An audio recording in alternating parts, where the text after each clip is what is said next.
आज Doubtnut app download करें। Doubtnut पर अपने सभी गणित, रसायन विज्ञान, भौतिक विज्ञान और जीव विज्ञान के डाउट्स का करो सफाया। बस प्रश्न की फोटो खींचो, एक ही प्रश्न को क्रॉप करो और तुरंत वीडियो सोल्यूशन पाओ।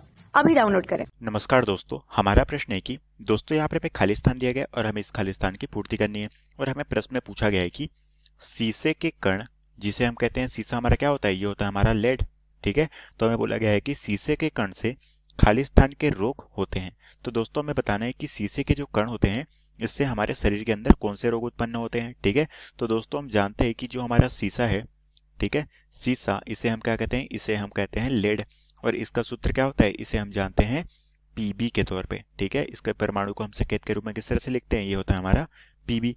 ठीक है, और दोस्तों ये जो हमारा शीशा है, ये हमारे शरीर में किसके द्वारा हमारे शरीर में शीशे की मात्रा पहुंचती है? वो दोस्तों हमारे जो खाने के पदार्थ होते हैं इसमें हमारी लेड की मात्रा मिलाई जाती है। ठीक है, और ये खाने के पदार्थ के रूप में हमारे शरीर में पहुंचते हैं और ये हमारे शरीर के अंदर एक घातक तरह की स्थिति उत्पन्न करते हैं, जिसे हम क्या कहते हैं? इस बीमारी को हम कहते हैं लेड पॉइजनिंग। ठीक है, ये जो हमारा लेड है, ये हमारा क्या होता है? लेड पॉइजनिंग के तौर पे हमारे शरीर में आ जाता है। और ये जो लेड पॉइजनिंग है, इसके कारण से हमारे शरीर में कौन सी बीमारी होती है? ये हमारी तंत्रिका तंत्र में बीमारी पहुंचती है। ठीक है, और ये जो हमारी बीमारी है वो हमारी होती है तंत्रिका। जो दोस्तों हमारे मनुष्य के शरीर के अंदर तंत्रिका तंत्र होती है, इसमें ये बीमारी पहुंचती है और इस बीमारी का नाम क्या होता है? इसे हम लेड पॉइजनिंग के तौर पे जानते हैं। ठीक है, जो कि हमारे शरीर के अंदर तंत्रिका तंत्र में ये रोग के रूप में होती है। ठीक है, अब दोस्तों हम इस लेड पॉइजनिंग के तौर पे जानते हैं कि हमें किस तरह से यहाँ पर जब लेड पॉइजनिंग होता है हमारे शरीर के अंदर, तो किस तरह से हमारे जो है शरीर को प्रभाव पड़ता है और किस तरह से हमारे शरीर में इसके लक्षण दिखाई देते हैं। ठीक है, तो दोस्तों हम जानते हैं कि लेड पॉइजनिंग में जो हमारे शरीर के अंदर लक्षण देखने को मिलते हैं, ये हमारे कौन कौन से होते हैं? वो तो है दोस्तों हमारे पास सिर में दर्द। ठीक है, तो हम कह सकते हैं कि सिर दर्द होने लगता है मनुष्य को।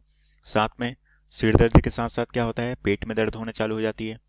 पेट में दर्द, क्योंकि ये हमारे भोज्य पदार्थों में मिली होती है, तो इसलिए ये हमारे शरीर के तंत्रिका तंत्र को प्रभावित करती है। साथ में हमारे पास तीसरा क्या है? वो है अनिद्रता। ठीक है, ये हमारी नींद की कमी का भाव होना चालू हो जाता है, जिसे हम कहते हैं अनिद्रता। ठीक है, उसी तरह से दोस्तों हमारा जो चौथा है वो क्या होता है? भूख में कमी। ठीक है, खाने में हमारी जो भूख की कमी हो जाती है, वो बीमारी भी इसमें हो जाती है। तो हमें जो लक्षण दिखाई देते हैं वो क्या होती है? भूख में कमी आनी चालू हो जाती है। साथ में हमें क्या होती है? थकान भी महसूस होती है। तो हम कह सकते हैं कि अस्वस्थता और थकान महसूस होती है। तो यहाँ पर हो जाएगी हमारे पास अस्वस्थता एवं थकान। ठीक है, तो ये सारे लक्षण हमें दिखने लगते हैं शरीर के अंदर। और ये हमारी क्या होती है? शरीर के अंदर जब हमारी लेड की मात्रा ज़्यादा हो जाती है तो ये हमारी जो लेड है ये पॉइजनिंग के तौर पे आ जाता है, जिसे हम कहते हैं लेड पॉइजनिंग की बीमारी। और इसके कारण से जो हमारी तंत्रिका तंत्र है ये सबसे अधिक मात्रा में प्रभावित होती है। ठीक है, और यही दोस्तों में प्रश्न में पूछा गया था कि हमें यहाँ पर बताना था कि शीशे के कण से खाली स्थान के रोग होते हैं। तो हम कह सकते हैं कि शीशे के कण से जो हमारे शरीर के अंदर रोग होते हैं वो हमारे रोग क्या कहलाते हैं? इसे हम कहते हैं तंत्रिका तंत्र के रोग होते हैं। ठीक है, तो हम कह सकते हैं कि तंत्रिका तंत्र के अंदर हमारे रोग उत्पन्न होने चालू हो जाते हैं। तो ये दोस्तों तंत्रिका तंत्र हमारे प्रश्न का बिल्कुल सही उत्तर हो जाएगा। तो आशा करता हूँ दोस्तों आपको ये प्रश्न समझ आया होगा। धन्यवाद। कक्षा 6 से 12वीं से लेकर नीट, IIT, JEE वो एडवांस के लेवल तक 1 करोड़ से ज्यादा छात्रों का भरोसा। आज ही डाउनलोड करें डाउटनेट ऐप या व्हाट्सएप करें अपने सारे डाउट्स 8400 400 400 पर।